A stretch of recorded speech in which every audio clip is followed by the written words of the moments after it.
This is not good. That's what happened. 4 words, no thread, no chart, no explanation, just a cold, clipped reaction from Elon Musk to reports that China may tighten control over silver exports. And that is exactly why you should not scroll past it. Because when the loudest person in tech suddenly goes quiet, the silence is the signal. Welcome back. This is where we strip the headlines down to the metal and read what the market refuses to read. Stay sharp. Stay curious. Here's the part nobody wants to say out loud. If China adds friction to silver, the price chart is not the story. The supply chain is the story. The timeline is the story. The bottleneck is the story. And Musk just told you in plain English that the bottleneck is real. Think about how Musk normally handles raw material stress.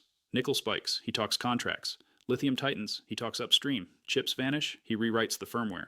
Every time a material becomes a problem, his tone is the same. Painful, but solvable. This time, different metal, different tone.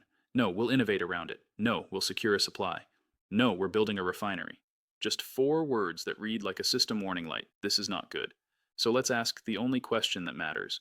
Why does silver trigger a different reflex? Because silver is not like the other industrial metals. Silver is the weird one, the double agent. It gets consumed like copper, but it gets hoarded like gold. It lives in factories, but it also lives in vaults. It's an input and it's a hedge. It's a commodity and it's a monetary shadow. That dual identity is exactly why governments misprice it, markets mislabel it, and planners forget it. Until the day they can't. Here's the uncomfortable truth. The modern world runs on small amounts of silver in massive scale. A few milligrams in a phone feels like nothing. A thin layer in a solar cell feels like nothing. A contact in a power relay feels like nothing until you multiply nothing by billions. And that's where the trap closes. Because silver's problem is not that the planet ran out yesterday. Silver's problem is that the system was designed on the assumption that flow will always be smooth, not abundant, smooth. Silver doesn't have the same shock absorbers as oil. It doesn't have the same central bank vault culture as gold. It doesn't have the same easy turn up the taps response as copper. It's tighter, thinner, more fragile. So when a country that sits in the middle of the pipeline hints at control, the danger isn't a dramatic ban, the danger is friction, and friction is what China is best at. Let me explain what tightening control actually means in the real world. It doesn't have to be an embargo. It doesn't have to be a headline that triggers instant panic. It can be licenses, it can be approvals, it can be quality inspections, it can be paperwork that takes 5 days instead of 1. On paper, nothing changed. In reality, everything changed. Because supply chains don't break when they stop. They break when they slow. A factory can plan around a ban. A factory cannot plan around uncertainty. And silver is a planning metal, not because it's expensive per unit, but because it's embedded everywhere you don't want failure. Power electronics, high reliability contacts, thermal management, coatings, conductive pastes. You don't substitute those overnight without consequences. Now watch the pattern. China doesn't need to own every mine to control a metal. It just needs to influence the choke points, processing capacity, refining manufacturing ecosystems, export procedures. Control the gate and you control the flow. And the flow is the only thing that matters when inventories are thin. This is where most people get it wrong. They hear silver exports and they picture jewelry, coins, bars, collectors. That's not where the pressure hits first. The pressure hits where silver is a performance requirement. Solar is the obvious one. Silver paste sits in the heart of most photovoltaic cells because it conducts efficiently and reliably under real-world conditions. EVs are the second one. Not because an EV is made of silver, but because an EV is made of electricity. And electricity hates resistance. Every tiny improvement in connectivity is range, heat, reliability, and warranty claims. Data centers are the third one. AI didn't just create demand for software. It created demand for physical infrastructure, servers, power delivery, cooling, high-frequency connections. Efficiency becomes money at scale. Money becomes material demand at scale. And then there's the category nobody talks about on purpose. Aerospace, satellites, defense-grade electronics, things where failure is not an inconvenience, it's a catastrophe. Silver shows up there too because physics does not negotiate. So when Musk reacts, he's not reacting like a meme lord. He's reacting like an industrial planner staring at a spreadsheet that just lost its safe assumptions. Now let's talk about why silver is uniquely dangerous as a bottleneck. Most silver is not mined because companies want silver. Most silver is mined because companies want something else. Copper mines, lead mines, zinc mines. Silver is the passenger, not the driver, which means silver supply is rigid. It does not respond cleanly to silver price. If silver demand rises, you don't magically get more silver next quarter. You get whatever the other metals economics allow. And that's the first structural problem. Silver can become scarce even in a world where miners are busy because their main product isn't silver. The second structural problem is dispersion. Silver gets used in tiny amounts spread across billions of products. That makes it hard to recycle efficiently. People hear recycling and they imagine a clean loop. Reality is messier. A lot of silver ends up locked inside complex devices mixed with other materials spread thin. Hard to recover without spending more energy and money than the recovered silver is worth. So yes, recycling exists. No, it does not recover everything. And even small losses add up over decades. The accessible pool shrinks quietly. That's depletion without drama. And here's the third structural problem. The market's mental model is outdated. Public imagination still thinks silver is mirrors and jewelry and old photography film. Modern demand is industrial, and industrial demand is relentless. It doesn't care about your feelings. It cares about reliability targets and efficiency curves. So when the world underprices silver for a long time, it builds systems that assume silver is cheap, available, and politically neutral. That is how fragility is born. Now add the China layer, and the flow is the only thing that matters when inventories are thin. This is where most people get it wrong. They hear silver exports, and they picture jewelry, coins, bars, collectors. That's not where the pressure hits first. The pressure hits where silver is a performance requirement. Solar is the obvious one. China has already shown the world what soft control looks like with other critical materials. Not screaming bans, controlled friction, plausible deniability, administrative pressure. Why is that more dangerous than a ban? Because uncertainty spreads like a virus. If you're an industrial buyer, you don't wait to see if the rumor becomes policy. You start building inventory. Inventory building is rational for one company. Inventory building is catastrophic for the market, because every ounce you stockpile is an ounce removed from circulation. And when multiple companies do it at once, you create your own shortage.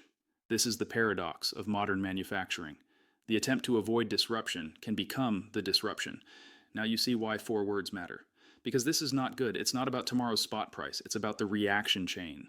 It's about the procurement officers who will read those 4 words and quietly send emails tonight. It's about the planners who will rewrite their risk models and add a new line, silver availability. It's about the CFOs who will authorize higher working capital just to hold metal on shelves. And it's about the engineers who will be told, once again, to use less. Here's where the story gets scary. You can thrift silver out of a product only until physics slaps you. You can switch suppliers only until the pipeline is constrained. You can redesign only until certification timelines crush you.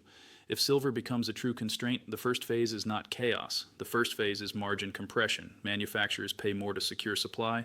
They sign longer contracts. They accept worse terms. They front-load cash. Their costs rise before their prices can. Then comes the second phase, delay. Projects get postponed. Model launches slip. Installations slow. Not because demand vanished, but because a small input became uncertain. And then comes the third phase, politicization. Because once a metal becomes a bottleneck for an energy transition, it stops being a market issue. It becomes a national security issue. And when something becomes national security, free markets get flexible. This is why silver is different from, say, copper. Copper is huge, liquid, heavily traded, broadly mined.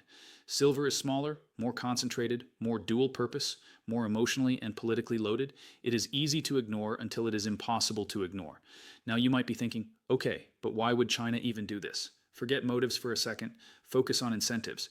In a world where materials equal leverage, the ability to slow a rival supply chain is power. And the best kind of power is power you can deny. If you can apply friction without declaring war, you win twice. So the point isn't China will do X on Tuesday. The point is the option exists. And in geopolitics, the existence of an option changes behavior even if it's never used. Companies hedge, governments plan differently, investments shift, alliances harden. You get a different world without a single dramatic announcement. That is the real meaning of control. Now here's the punchline. The public conversation about strategic resources almost never includes silver. You hear lithium, you hear rare earths, you hear copper, you hear semiconductors. Silver sits in the background like a forgotten artery. But arteries matter because you don't notice them until they clog. Why is silver ignored? Because silver has lived under a paper shadow. The financial system created an ocean of paper exposure that can expand infinitely. Contracts, derivatives, synthetic claims. But manufacturing does not run on claims. It runs on atoms. and atoms cannot be printed. So you get this weird situation where silver looks abundant in the financial mirror while silver feels tight in the physical pipeline. That disconnect is where violent repricing comes from, not because people suddenly discover silver, because the system finally admits it can't substitute reality. And that brings us back to Musk. Musk is a sensor. He sits at the intersection of EVs, energy storage, solar, satellites, communications. He sees the cross-sector demand curves. He sees the procurement constraints. He sees the engineering trade-offs. So when he says, this is not good, you should hear, this is hard to solve fast. Now, let me make this practical. If you want to know whether this is noise or the start of something structural, don't stare at the spot price first. Watch the friction indicators. Watch delivery times. Watch premiums in the physical market. Watch corporate language and earnings calls. Availability, lead times, sourcing, strategic inventory. Watch for sudden partnership announcements between manufacturers and refiners. Watch for policy language that sounds boring. Licensing, standards and compliance, documentation, that's where soft control hides. That's where bottlenecks form.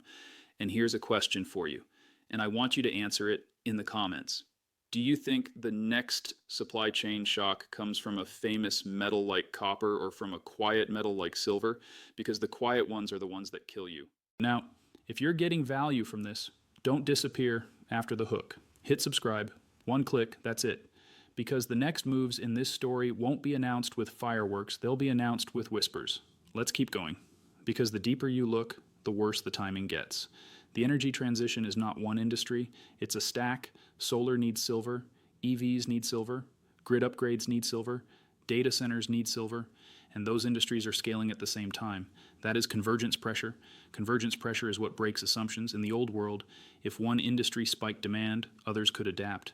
In the new world, everybody pulls at once. And that's when even small frictions become system-wide. Now layer in the mining reality. New mines take years. Permits, environmental review, capital infrastructure, community fights, politics, labor. Even if price scream tomorrow, supply response is slow, which means if demand accelerates and exports tighten at the same time, the system can't catch up quickly. It can only ration. And rationing looks like higher prices, delayed projects, and political intervention. That's the roadmap. And here's the part that makes engineers sweat. Silver isn't used because it's fashionable. It's used because it's the best conductor humans can economically deploy at scale. That sounds like trivia until you remember what modern tech is. A war against loss. Loss is heat. Heat is failure. Failure is recalls, lawsuits, grounded satellites, dead servers, and solar farms that underperform for 25 years. So when people say they'll just substitute, what they really mean is they'll accept worse performance and pray customers don't notice. But customers notice, utilities notice, insurers notice, regulators notice. Try swapping silver out of a contact that must survive millions of cycles in dust, humidity, and vibration. Try swapping silver out of a paste that must conduct under UV exposure for decades. Try swapping silver out of a connector that carries high current in a compact space without turning into a toaster. You can do it on a lab bench. Scaling it without failure is the hard part, and scaling it without delay is the impossible part. Because any serious material change triggers testing, certification, retooling, supplier qualification, and warranty models. That's not a weekend project. That's a multi-year rebuild of trust, which means in the short run the industry does not substitute. It pays up, it hoards, it signs contracts, it locks inventory, and that behavior pulls the shortage forward. This is why bottlenecks accelerate, not because the earth changed overnight, because humans change their behavior overnight. The twist. A lot of the world is still planning like it's 2015. Governments announce targets like materials are optional. Corporations announce timelines like supply chains are guaranteed. Investors fund factories like inputs will always be available. It's planning by PowerPoint, but atoms don't care about PowerPoint. So what happens next?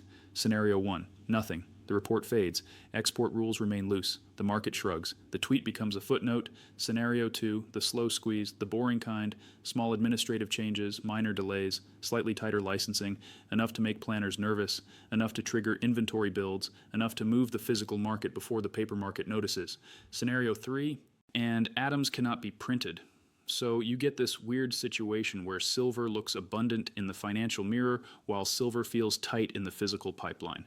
That disconnect is where violent repricing comes from, not because people suddenly discover silver, because the system finally admits it can't substitute reality. And that brings us back to Musk. Musk is a sensor. He sits at the intersection of EVs, energy storage, solar, satellites, communications.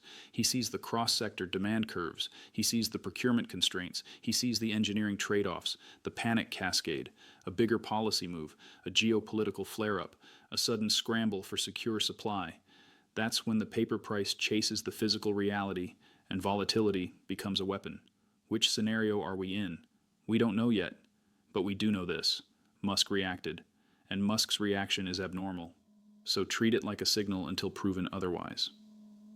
Now here's the final thing people miss about silver. Silver isn't just scarce, it's awkward. It's too small a market to absorb massive new hoarding without dislocating. And it's too important an input to ignore if dislocation begins. That's why it's dangerous. It's the perfect choke point. Small enough to move, essential enough to matter, and quiet enough to creep. Which means the biggest risk isn't that you wake up and silver is banned. The biggest risk is that you wake up and the lead times doubled, the premiums exploded, and the factory schedule slipped.